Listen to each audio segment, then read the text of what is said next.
दोस्तों नमस्कार।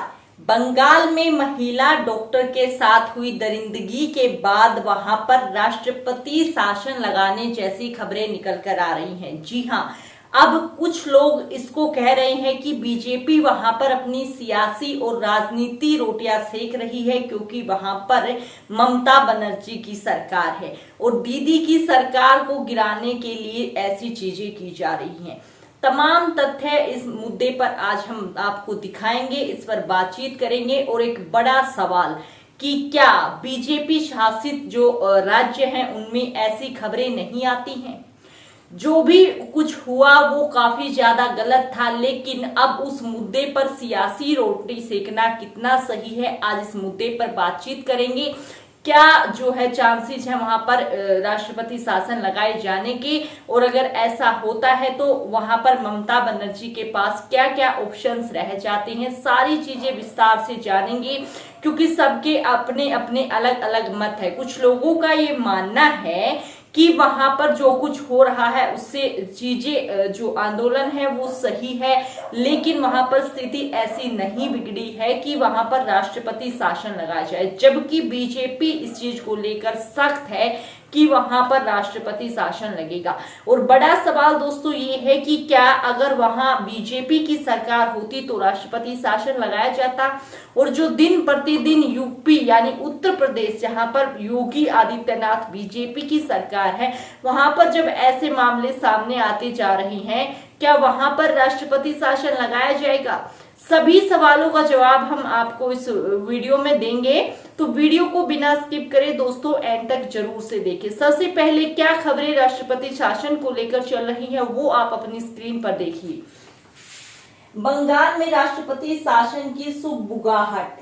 बंगाल में हिंसा नई बात नहीं, कभी महिलाओं को सरेआम सड़क पर पीटा जाता है तो कहीं पंचायत के कुछ लोग कंगारू कचहरी लगातार इंसाफ करते हैं। लॉ एंड ऑर्डर पर लगातार उठ रहे सवालों के बीच राज्य में राष्ट्रपति शासन लागू होने की अटकलें लग रही हैं। बीजेपी बंगाल में राष्ट्रपति शासन की मांग कर रही है।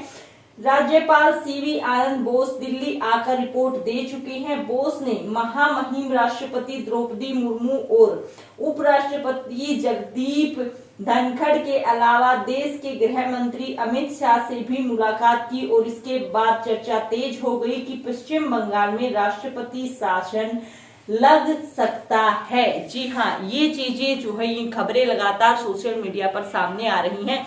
हालांकि अभी तक इसको लेकर ना तो बीजेपी ने कोई पुष्टि की है, ना ही अभी तक कोई जो है हम कह सकते हैं प्रमाण इस चीज का सामने आया है। लेकिन जो चीजें सामने आ रही हैं उनसे सूत्रों के मुताबिक हम ये मान सकते हैं कि बीजेपी पूरे तरीके से वहां पर राष्ट्रपति शासन लगाने की तैयारी में चल रही है।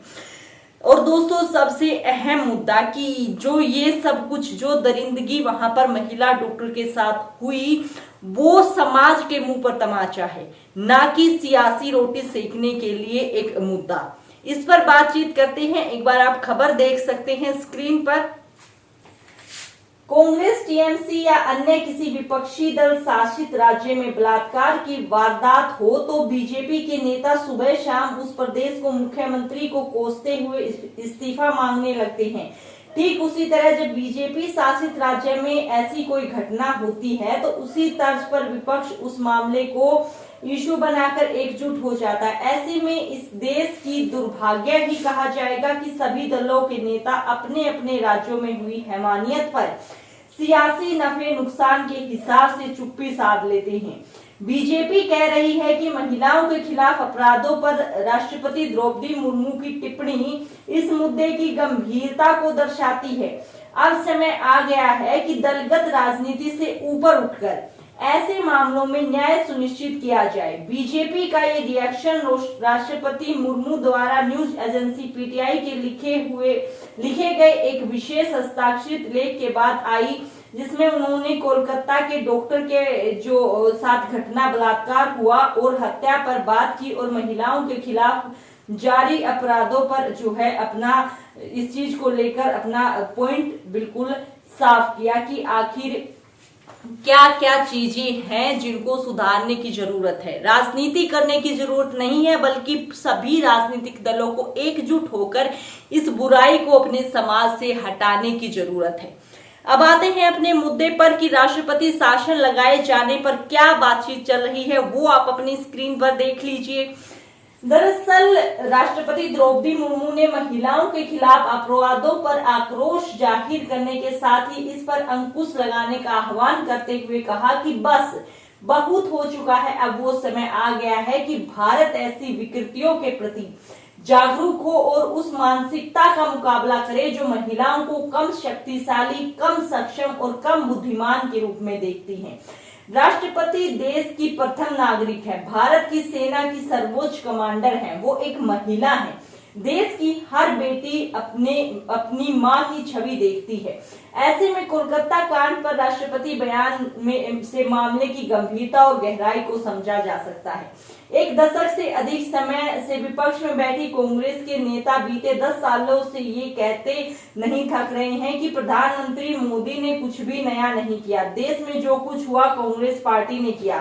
तो दूसरी तरफ बीजेपी अपनी सरकार के कामकाज गिनाते हुए कांग्रेस के आरोपों का जो है काउंटर करते हैं। मतलब कि पूरे तरीके से उनको ना तो घटना से कुछ लेना देना है, ना तो जो देश में चल रहा है उससे। उन्हें तो सिर्फ अपनी सियासी रोटियां सीखनी है। सभी राजनीतिक दल यही करती हैं।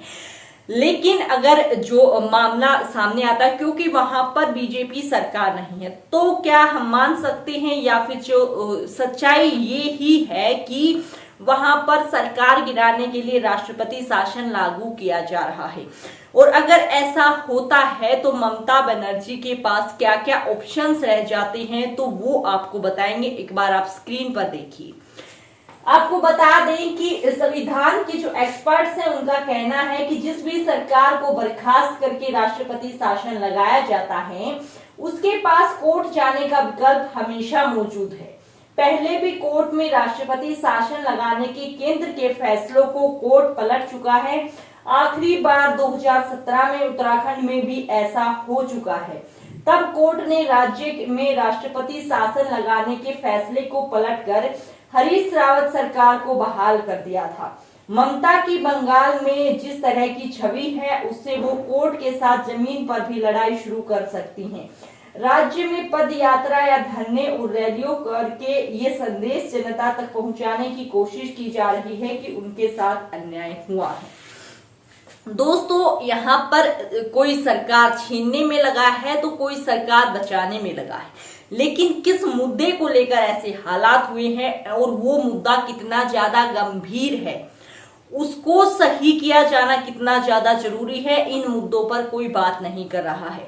जबकि यहाँ पर सभी राजनीतिक दलों को अपनी राजनीति छोड़कर उस मुद्दे पर ध्यान देना चाहिए जो हमारे समाज को, हमारे देश को खोखला करता नजर आ रहा है। आपकी इस पूरे मामले पर क्या राय है, हमें कमेंट बॉक्स में आप जरूर से बताएं। हमारी बेबाकी और आजाद पत्रकारिता को सपोर्ट करें, चैनल को सब्सक्राइब करें और अगर आप चाहें तो थैंक्स और ज्वाइन बटन के माध्यम से चैनल की कुछ आर्थिक मदद भी कर सकते हैं। जय हिंद, जय भारत।